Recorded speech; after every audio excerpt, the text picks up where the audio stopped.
মামলা না করে আমরা এখান থেকে সরছি না। আমরা অনেকবার রিকোয়েস্ট করছি যে সাধারণ জনগণকে আপনারা এক সাইড দিয়ে যাইতে দেন, এতগুলো সাধারণ জনগণকে ওনারা যেতে দেবে না, এইটা ওনাদের প্ল্যান। এইটা প্ল্যান করে ওনারা এই যে সাধারণ জনগণকে ক্ষিপ্ত করে তারপর হচ্ছে আমাদের উপরে সেই 2 ঘন্টা ধরে বলতেছে ওনাদেরকে, ওনারা ওই সামনে জিজ্ঞেস করেন যে লাশের গাড়িটা যেতে দেন, সাধারণ মানুষদের যেতে দেন। পরিকল্পিতভাবে তারা করছে, পরিকল্পিত অবশ্যই। এটা মানুষের উপরে মানুষদের কাছে আমাদেরকে ভিলেন বানাচ্ছে আর এই রাত করাচ্ছে যে রাতের বেলা সবাই মিলে হামলা করবে। আপনারা কি মনে করেন আপনারা কি হবিগঞ্জ পৌঁছাতে পারবেন? আমরা তো হবিগঞ্জ যাবই। শুনেন, একটা ছেলের চোখ, আপনার ছেলে মেয়ে আছে, আপনার সন্তানের যদি চোখ হারা যেত কেমন লাগতো? এটা আমাদের দায়িত্ব। আমার ছেলের বয়সী ছেলেটা, তার চোখ গেছে, সে বিচার পাওয়ার অধিকার রাখে। আমরা বলছি মামলা দিয়ে আমরা চলে আসবো। আমরা ন্যায়সঙ্গত কাজটা করতে চাচ্ছি। আমরা এখান থেকে মামলা না দায়ের করে কেন যাব? কারণ তারা তো আসামিদেরকে বের করে দেওয়ার সুযোগ দিচ্ছে। পুলিশের উচিত ছিল আমাদেরকে সেখানে মামলা করতে যাওয়ার সুযোগ করে দেওয়া, কিন্তু সেটা না করেছে তারা সন্ত্রাসীদের।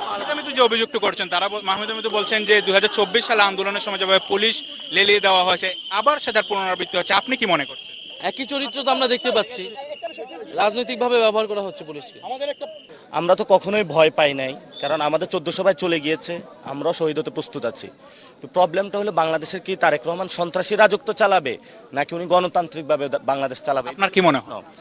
আমরা যা দেখতে পাচ্ছি কোনো পরিবর্তন হয় না। আমি এখানে শান্তিপূর্ণভাবে দাঁড়িয়ে আছি, এখানে কয়েকটা পুলিশ এসে হলো আমার পাঞ্জাবি টানতেছে, পিছন দিয়ে আঘাত করতেছে। এটা তো পুলিশের খুবই দুশ্চরিত্র, এটা তো ঠিক না। আপনিও দাঁড়াইছেন, আমিও দাঁড়াইছি।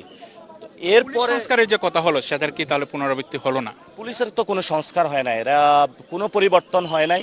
এখানে এমপির সাথে কথা হয়েছে, উনিও বলছে ঠিক আছে আমরা গিয়ে বসি, মামলা করি। কিন্তু পুলিশ বলতেছে ঊর্ধ্বতন কর্মকর্তা কারা? আমরা যদি জিজ্ঞেস করি কোনো কোশ্চেনে তারা উত্তর দিচ্ছে না। এখানে অনেক সাধারণ মানুষ আটকা পড়েছে। একটি বিষয় চলে গিয়েছে, হবিগঞ্জে তো বিএনপির অনেক নেতৃবৃন্দ আছেন, কার দিকে আসলে আপনাদের অভিযোগের?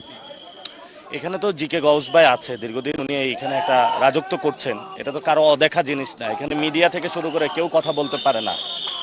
এখানে আমরা যেখানে আছি এখানে 144 দ্বারা জারি হয়নি, রাস্তা পুলিশ বেআইনিভাবে আটকিয়েছে। সাথে কি আপনার কোনো কথা হয়েছে কিনা? আমাদের টিমের কথা হয়েছে। তিনি কি আশ্বাস দিলেন? আমি এটা বলেছিলাম বাংলাদেশের কোনো সন্ত্রাসীর সাথে আমি কথা বলবো না। তবে আজকে যেটা করলো এই সরকার, যে অগণতান্ত্রিক প্রক্রিয়ায় রাষ্ট্র চালাচ্ছে, জনগণের 70% রায় তারা অস্বীকার করেছে, এটার প্রমাণ দিচ্ছে তারা পুলিশকে ব্যবহার করে। ডিটারমাইন্ড আজকে এখানে আপনারা মামলা না করে আমরা এখান থেকে সরছি না।